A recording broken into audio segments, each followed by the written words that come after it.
ಬ್ರಾಹ್ಮಣ, ಲಿಂಗ, ಮುಸಲ್ಮಾನ ಅಂತ ಏನದಾವಲ್ಲ, ಇವು ಜಾತಿವಾಚಕ ಪದಗಳಲ್ಲ, ಇವು ತತ್ವವಾಚಕ ಪದಗಳು. ಬಹಳ ಲಕ್ಷ್ಯ ಕೊಟ್ಟು ಕೇಳ್ರಿ. ನಾವು ಅದನ್ನ ಜಾತಿ ಅಂತ ತಿಳ್ಕೊಂಡಿವಿ. ಈಗ ಬ್ರಾಹ್ಮಣ ಅನ್ನೋ ಶಬ್ದ ಆಗಲಿ, ಮುಸಲ್ಮಾನ್ ಅನ್ನೋ ಶಬ್ದ ಆಗಲಿ, ಜೈನ್ ಅನ್ನೋ ಶಬ್ದ ಆಗಲಿ, ನೀವು ಶಬ್ದ ನೋಡ್ರಿ, ನೀವು ಅದಕ್ಕೊಂದು ವಿಶೇಷ ಅರ್ಥದ. ಈಗ ಬ್ರಾಹ್ಮಣ ಯಾರಿಗನ್ನಬೇಕು ಅಂತ ಕೇಳಿದ್ರೆ, ಬ್ರಹ್ಮ ಜಾನಾತಿ ಇತಿ ಬ್ರಾಹ್ಮಣ.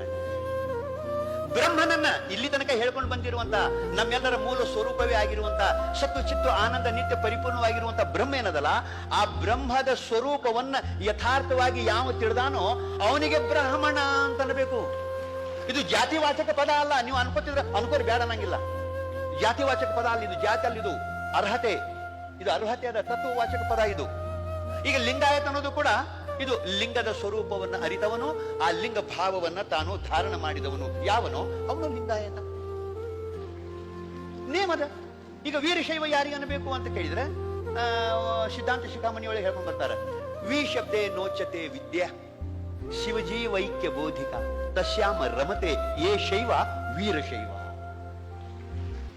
ವಿ ಅಂತಂದ್ರೆ ವಿದ್ಯಾ, ಬ್ರಹ್ಮ ವಿದ್ಯಾ. ಆ ಬ್ರಹ್ಮ ವಿದ್ಯೆಯಲ್ಲಿ ಯಾರ ಬುದ್ಧಿ ರಮಣ ಮಾಡ್ತದನೋ ಅವರಿಗೆ ವೀರಶೈವ ಅನ್ನಬೇಕು ಅಂತ. ಇನ್ನು ಮುಸಲ್ಮಾನ್ ಅನ್ನೋದು ಕೂಡ ಜಾತಿವಾಚಕ ಪದ ಅಲ್ಲ, ಸ್ವತಃ ಇದನ್ನ ಪೈಗಂಬರ ಹೇಳ್ಕೊಂಡು ಬರ್ತಾರೆ. ಅಂದ್ರೆ ಮುಸಲ್ಮಾನ್ ಯಾರಪ್ಪ ಅಂತ ಕೇಳಿದ್ರೆ, ಏಕ ದೇವೋಪಾಸನೆಯಲ್ಲಿ ನಿಷ್ಠಾ ಉಳ್ಳವನಾಗಿ ಮಾನವೀಯ ಮೌಲ್ಯಗಳನ್ನ ತನ್ನಲ್ಲಿ ಅಳವಡಿಸಿಕೊಂಡು ವಿಶ್ವವನ್ನ, ವಿಶ್ವದ ಜನಾಂಗವನ್ನ ಪ್ರೀತಿಸುವವನಿಗೆ ಮುಸಲ್ಮಾನ್ ಅನ್ನಬೇಕು. ಇದು ಜಾತಿ ಅಲ್ಲ, ಇದು ಆ ಅರ್ಹತೆ ನನ್ನಲ್ಲಿ ಇದ್ರೇನೆ ನಾನು ಮುಸಲ್ಮಾನ್. ಇದಿಲ್ಲ ಅಂದ್ರೆ ಇಲ್ಲ. ನಮಗೊಬ್ಬರು ಅಂದ್ರಿ, ಅದ್ಯಾಕ್ರಿ ಗೌಡ್ರ ಹೊಟ್ಟಿಲಿ ಹುಟ್ಟಿದವ್ರಿಗೆ ಗೌಡ್ರು ಅಂತಾರು, ಕುಲಕರ್ಣಿಯಾರ ಹೊಟ್ಟಿಲಿ ಹುಟ್ಟಿದವ್ರಿಗೆ ಕುಲಕರ್ಣಿಯಾರ ಅಂತಾರು. ಹಂಗ ಇವೆಲ್ಲ ಬ್ರಾಹ್ಮಣರ ಹೊಟ್ಟಿಲಿ ಹುಟ್ಟಿದವ್ರಿಗೆ ಬ್ರಾಹ್ಮಣರು ಅನ್ಬೇಕು, ಲಿಂಗಾಯತರ ಹೊಟ್ಟಿಲಿ ಹುಟ್ಟಿದವ್ರಿಗೆ ಲಿಂಗಾಯತ ಅನ್ಬೇಕು, ಮುಸಲ್ಮಾನರ ಹೊಟ್ಟಿಲಿ ಹುಟ್ಟಿದವ್ರಿಗೆ ಮುಸಲ್ಮಾನ್ ಅನ್ಬೇಕು ಅಂತ ವಾದ ಮಾಡಿದ್ರು. ಇಲ್ಲಪ್ಪ, ಇವು ತತ್ವವಾಚಕ ಪದಗಳದಾವು, ಹಂಗನಾಗ ಬರಂಗಿಲ್ಲ ಅನ್ಕೋತ ಬಂದಾರ. ಬ್ರಹ್ಮವನ್ನ ಅರಿತವನೇ ಬ್ರಾಹ್ಮಣ, ಲಿಂಗವನ್ನ ಅರಿತವನೇ ಲಿಂಗಾಯತ, ಅಲ್ಲಾಹನ ನೈಜ ಸ್ವರೂಪವನ್ನು ತಿಳ್ಕೊಂಡವನೇ ಮುಸಲ್ಮಾನ. ಹಂಗಿಲ್ರಿ, ಅದು ಹೇಳ್ಕೊಂಡು ಬಂದಾರಲ್ರಿ, ಗೌಡ್ರ ಹೊಟ್ಟಿಲಿ ಹುಟ್ಟಿದವ್ರಿಗೆ ಗೌಡ್ರು ಅಂತಾರಲ್ರಿ. ನಾವ್ ಅಂದೀವಿ, ಹಂಗಾರೆ ಹಿಂಗ್ ಮಾಡು, ಡಾಕ್ಟರ್ನ ಹೊಟ್ಟಿಲಿ ಹುಟ್ಟಿದವ ಡಾಕ್ಟರ್ ಅಂತ ತಿಳಿದು ಡಾಕ್ಟರ್ ಇಲ್ದಾಗ ಆಪರೇಷನ್ ಮಾಡಿಸ್ಕೋ.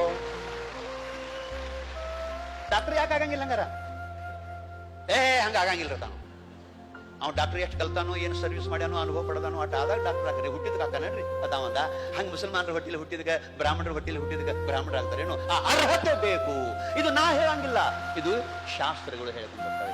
ಸಿದ್ದರಾಮ ಶರಣ ಹೇಳ್ತಾನೆ, ವೇದವನೋದಿ ವೇದಾಧ್ಯಯನ ಮಾಡಿದೊಡೇನು ಬ್ರಾಹ್ಮಣನಾಗಬಲ್ಲನೆ, ಯಜನಾದಿ ಷಟ್ ಕರ್ಮಗಳನ್ನಾಚರಿಸಿದೊಡೇನು ಬ್ರಾಹ್ಮಣನಾಗಬಲ್ಲನೆ, ಬ್ರಾಹ್ಮಣರ ರೇತೋ ರಕ್ತದಿಂದ ಜನಿಸಿದೊಡೇನು ಬ್ರಾಹ್ಮಣನಾಗಬಲ್ಲನೆ. ಇಲ್ಲ, ಬ್ರಹ್ಮ ಜಾನಾತಿ ಇತಿ ಬ್ರಾಹ್ಮಣವೆಂಬುದಾಗಿ ಬ್ರಹ್ಮೀಭೂತನಾದಾತನೇ ಬ್ರಾಹ್ಮಣ ನೋಡ ಅಂತ ಹೆಂಗಂದ್ರು, ಹಂಗ ಲಿಂಗ ಸ್ವರೂಪನಾದವನೇ ಲಿಂಗಾಯತ, ಅಲ್ಲಾಹನ ನೈಜ ಸ್ವರೂಪವನ್ನು ತಿಳ್ಕೊಂಡವನೇ ಮುಸಲ್ಮಾನ ಅನ್ನುವಂತ ವ್ಯಾಖ್ಯಾನ ಬರ್ತದೆ. ಬಂಧುಗಳೇ, ಇಂಥ ಭಾವ, ಇಂಥ ವಿದ್ವತ್ಪೂರ್ಣ ವೇದಿಕೆ ಮೇಲೆ ಚಿಂತನ, ಮುಕ್ತ ಮನಸ್ಸಿನಿಂದ ಚಿಂತನೆ ಮಾಡಿದಾಗ ಬರ್ತದೆ. ಅಂಥ ಚಿಂತಕರನ್ನ ಕೂಡಿಸಿದಂಥ ಗುರುಗಳಿಗೆ ಅನಂತ ವಂದನೆಗಳು. ಎಂಥ ವಿದ್ವತ್ಪೂರ್ಣವಾಗಿರುವಂಥ ಇದು ವೇದಿಕೆ, ಎಲ್ಲ ಜನರನ್ನ ಕರೆಸಿ ತತ್ವದ ವಿವೇಚನೆ. ಹಾಗಾಗಿ ನಾವು ಮೊದಲು ಶಿವನ ಸ್ವರೂಪರು ಅನ್ನುವಂಥ ಭಾವ, ಜೊತೆಗೆ ದೇಹದ ದೃಷ್ಟಿಯಿಂದ ನಾವೆಲ್ಲರೂ ಮಾನವರು, ಇನ್ನು ದೇಶದ ದೃಷ್ಟಿಯಿಂದ ನಾವೆಲ್ಲರೂ ಭಾರತೀಯರು ಅನ್ನೋದನ್ನ ನಾವು ತಿಳ್ಕೊಂಡು. ಭಾರತೀಯರು ಅನ್ನೋದು ಕೂಡ ಒಂದು ಶಬ್ದ ಹೇಳ್ತೀನಿ. ಭಾರತೀಯರು ಅಂತಂದ್ರೆ ಬರೀ ಭೌಗೋಳಿಕ ಪ್ರದೇಶದ ವಾಚಕ ಅಲ್ಲಿದು.